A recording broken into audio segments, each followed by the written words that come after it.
calling you a radical. I'm here in Utah. I'm seventh generation here in Utah. I've been hesitant to do anything on the Charlie Kirk shooting. I mean, it's horrid. I mean, it's unbelievable. But the fact is, it's being disclosed now that I didn't know this, that there was no exit. I grew up hunting. I'm seventh generation in Utah. That was a 30-06 from what, 175, 180 yards? You know what a 30-06 in the neck does from 180 yards? It don't stop. So, anyway, the whole story stinks, but here's the part I want to talk about. So, when I first saw it, like you, I saw everybody, I'm like, oh my God, whoa, whoa, whoa. No. And immediately they arrest George Hodson Zinn. I always knew him by Hodson. I've known that guy for over 50 years. Well over 50.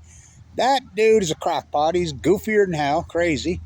But I've never seen him be, per se, violent. He shows up to everything. Every single event, anywhere in Utah. He's always there, and he's always right up front. For instance, I was protesting the greenwashing bus right there. Because the bus is here, they brand is green, and it was supposed to be a tram going up there, blah, blah. 25 years in the making. And the energy we get in the greenwashing buses comes from Warren Buffett's dirty coal plants. So I'm just cordial. In fact, I'm standing with the president of the university. And there's George. And I always knew him by Hodson because Leslie Hodson, the world-famous architect who did Ogden High, West High School, the old Weber High, the municipal building. I restored his 1905 Masonic temple. His nephew, and he made sure he told me that about a zillion times. Now, I saw George here recently at the spring football game. I also saw him at the Union Station when they opened up the 100-year time capsule, right up front. But I've been seeing, he shows up to every single, it's unbelievable the amount of events he goes to. The second I saw the photograph, and they're saying he did it, I'm like, what the fuck are you talking? There ain't no way he did it. I'm like, what? I mean, I never liked the guy. The guy always fucking really rubbed me wrong. I always thought he was strange as hell, but I never felt like he was all there mentally. Well, I know he's not. And I'm like, there ain't no way. And I did it. His pants are falling off. They got a hole. I'm like, what the fuck are you talking about? But then the thing that gets even crazier about this, he's yelling, I don't know, maybe he want to get arrested. And then he starts telling him he's got child porn on his phone. What? Telling him. I mean, maybe the guy wanted to get incarcerated. But I've seen him around for over 50 years. But, the whole thing, wow. The young guy that did it, supposedly, I mean, it's exactly like the Trump one, right? What was that kid's name? Butler? You don't hear anything about him. I mean, it's almost per se exactly the same type. I mean, crawls up the roof, got the gun, blah, blah, blah. But a 30-06 from about 180 yards, right? That's what it was. You know what a 30-06 will do from 180 yards? I grew up hunting. Here in Utah, seventh generation. And by the way, Utah, the most corrupt place in the world. And that university, the fact that no security, are you kidding me? I'm in the Utah State Legislature all the time. I'm down there. I mean, that famous sign with nuclear evil cancer on the front page of the Salt Lake Tribune, that's me. That's me. I'm in the, so, I'm protesting nuclearism. I'm the anti-nuclear here. And, by the way, I see him in there all the time. I know what kind of money they get budgeted for security. They get huge money budgeted for security. How come they didn't have any? 30,000 people, a guy this controversial, and they don't even have one drone in the air? What?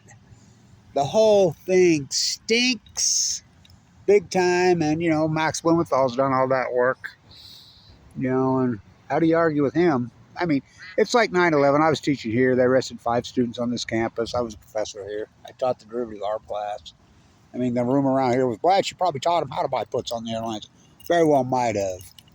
But, I mean, the whole thing. And you want to cover something up, come to Utah. I mean, remember Deep Throat from Watergate? Yeah. I mean, he lived right here the whole time. I mean, Utah's corrupt, dirty, dirty, dirty. And I'm 7th generation. I've lived here for 65 years. But this thing makes no sense to me. But Tyler Robinson, you know, and he grew up in St. George, and I know how that culture is down there. They're gun-oriented, big time, and they're far right. I mean, probably the most far right, place in the country. I mean, that's home of the FLDS. I mean, that's the way they are down there. They're anti-government, they're anti-establishment, they're, heavy, heavy, heavy gun culture. But I don't know. They say he's not talking. Odd, right? But the whole narrative that's been painted left, right, well, that's always bullshit. We know that. It's like the Fukushima disaster. Don't say the F word. So, anyway, I want to put it up. George Hodson Zinn. I don't know him personally, but I've known him because he's at every event and for over 50 years. And when he said, what, that part of the story is so, I can't make any sense of it. And I remember people calling me. My one daughter called me, and I'm like, fuck, that's George. I know that guy. That's Leslie Hodson's nephew. He's crazy.